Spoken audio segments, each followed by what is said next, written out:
जंगल में दाखिला रात के अंधेरों में छिपा हुआ एक प्रासरार जंगल, जहां सिर्फ चांदनी और लड़के के हाथ में पकड़ी लालटीन की रोशनी थी।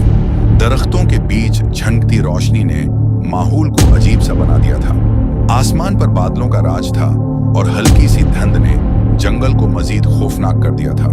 लड़का निहायत धीरे धीरे कदम बढ़ा रहा था, जैसे कोई अनदेखी ताकत उसे अपनी तरफ खींच रही हो। भूत की पहली झल लड़के के कदमों की आवाज खामोश रात में गूंज रही थी। अचानक पीछे से सर्द हुआ का झोंका आया और वो रुक गया।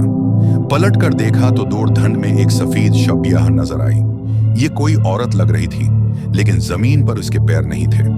लड़का खौफजदा होकर लालटीन को ऊंचा उठाता है, लेकिन रोशनी के बावजूद वो शबिया वाज़ेह नहीं होती। भूत का इंकिशाफ लड़का आगे बढ़ने की कोशिश करता है, लेकिन उसके कदम भारी होने लगते हैं। अचानक वो शबिया उसके करीब आती है। अब वो साफ नजर आ रही है, एक औरत का भूत जिसकी आंखों से अजीब रोशनी निकल रही है। वो लड़के को कहती है, डरने की जरूरत नहीं, मैं तुम्हें नुकसान नहीं पहुंचाऊंगी। भूत की कहानी भूत ने बताया कि वो इसी जंगल में बरसों पहले मर गई थी और उसकी रूह को सुकून नहीं मिला, क्योंकि उसके साथ बहुत नाइंसाफी हुई थी। उसकी ख्वाहिश थी कि कोई उसकी कहानी दुनिया को सुनाए ताकि वो आजाद हो सके। लड़के ने हचकचाते हुए वादा किया कि वो लोगों को बताएगा।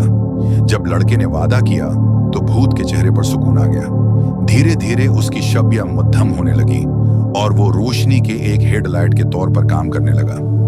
गोले में बदलकर आसमान की तरफ चली गई। लड़का खौफजदा था, लेकिन उसके दिल में अब हमदर्दी भी थी।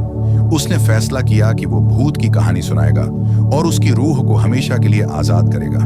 ये कहानी हमें सिखाती है कि हर प्रासरार चीज के पीछे कोई ना कोई कहानी होती है और कभी कभी हिम्मत और हमदर्दी से बड़ी बड़ी मुश्किलात को हल किया जा सकता है।